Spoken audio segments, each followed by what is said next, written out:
اسلام قبول کرنے سے کئی سال پہلے حضرت عمر بن خطاب رضی اللہ تعالیٰ عنہ ایک دفعہ تجارتی قافلے کے ساتھ مال لے کر مکہ سے شام گئے۔ قافلے میں قریش کے کئی اور بڑے سردار بھی شامل تھے۔ یہ قافلہ شام کے سب سے بڑے شہر دمشق گیا اور وہاں اپنا مال بیچ کر مکہ واپس روانہ ہوا۔ تھوڑا سا فاصلہ طے کرنے پر حضرت عمر کو یاد آیا کہ ان کی ایک رشتہ دار خاتون نے انہیں کچھ سونا دیا تھا کہ اسے بیچ کر اس کے لیے کچھ کپڑے وغیرہ لیتے آئیں۔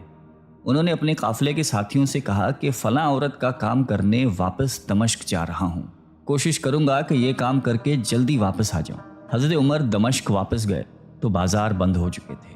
مجبوراً وہ ایک مسافر خانے میں ٹھہرے اور سو گئے۔ تھوڑی دیر کے بعد اللہ کا ایک بندہ مسافر خانے میں آیا۔ اس نے حضرت عمر کو جگایا اور اپنے ساتھ اپنے گھر لے آیا۔ یہ بات واضح نہیں تھی کہ وہ شخص حضرت عمر کو پہلے سے جانتا تھا یا ان کے والد خطاب سے ان کی واقفیت تھی۔ انہوں نے حضرت عمر کی بڑی خاطر و مدارت کی۔ کھانا کھا کر تو وہ سو گئے اور ان کا میزبان رات بھر عبادت کرتا رہا۔ صبح کو حضرت عمر بیدار ہوئے تو ان کے میزبان نے کہا کہ اکیلے بازار مت جانا، بازار میں لٹیرے اکثر مسافروں کو لوٹتے رہتے ہیں، میرے ساتھ چلنا۔ یہ کہہ کر وہ سو گیا کیونکہ رات بھر جاگ رہا تھا۔ حضرت عمر نے اسے جگانا مناسب نہیں سمجھا اور اکیلے ہی بازار چلے گئے۔ ابھی بازار کھلا بھی نہیں تھا، وہ بازار کھلنے کا انتظار کرنے لگے۔ کچھ دیر کے بعد ایک عیسائی پادری اپنے نوکروں کے ساتھ آیا اور حضرت عمر کی طرف اشارہ کر کے اپنے نوکروں کو حکم دیا کہ اس شخص کو پکڑ لو، یہ گرجے کا کام بہت اچھی طرح سے کر لے گا۔ اس زمانے میں حضرت عمر بڑے تنومند پہلوان تھے۔ پادری کے نوکروں نے اس کو پکڑ لیا اور ایک پرانے گرجے میں لے گئے۔ پادری نے اس کو ایک ہتھوڑا دیا اور اس کو گرجے کی ایک دیوار توڑنے پر لگا دیا۔ ایسا معلوم ہوتا تھا کہ وہ اس جگہ پر ایک نیا گرجا بنوانا چاہتا تھا۔ حضرت عمر دن بھر کام کرتے رہے۔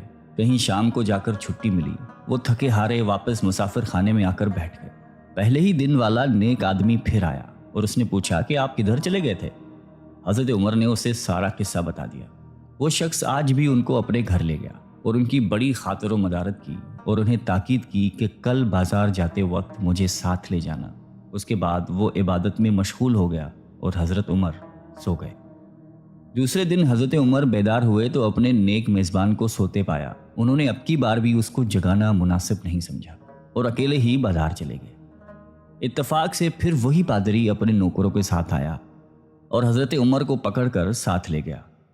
ان کو غصہ تو بہت آیا، لیکن کیا کرتے، غیر ملک میں وہ اکیلے تھے اور کوئی ہتھیار بھی پاس نہیں تھا۔ دوسری طرف پادری کے ساتھ 7-8 نوکر تھے اور وہ سب ہتھیار بند تھے۔ پہلے دن کی طرح ہی حضرت عمر ہتھوڑے کے ساتھ گرجے کی دیوار توڑتے رہے۔ جب دھوپ تیز ہوئی تو پادری اور اس کے نوکر انہیں کام میں مشغول دیکھ کر چلے گئے اور حضرت عمر دیوار کے سائے میں دم لینے کے لیے بیٹھ گئے۔ اتنے میں وہ پادری گھوڑے پر سوار چپکے سے آیا اور حضرت عمر کے سر پہ ضرب لگائی اور کہا کہ ہم سب گھر گئے تو نے کام ہی چھوڑ دیا۔ اب حضرت عمر کو صبر کی تاب نہ رہی۔ انہوں نے ادھر ادھر نظر دوڑائی، ہر طرف سناٹا تھا۔ انہوں نے پادری کو گھوڑے سے کھینچ کر نیچے کر لیا اور اس کے سر پر ہتھوڑے مارنا شروع کر دیے۔ وہ بہت چیخا چلایا لیکن اس کی مدد کے لیے کوئی نہیں پہنچا۔ حضرت عمر نے ٹوٹی ہوئی دیوار کا ایک بھاری ٹکڑا اٹھا کر اس کے سر پہ دے مارا۔ وہ پہلے ہی زخمی تھا، اب اس نے دم دے دیا۔ اس کو مرتے دیکھ کر حضرت عمر تیزی سے بھاگ کھڑے ہوئے اور جس راستے سے دمشق آئے تھے وہ راستہ چھوڑ کر ایک دوسرے راستے پر چل پڑے۔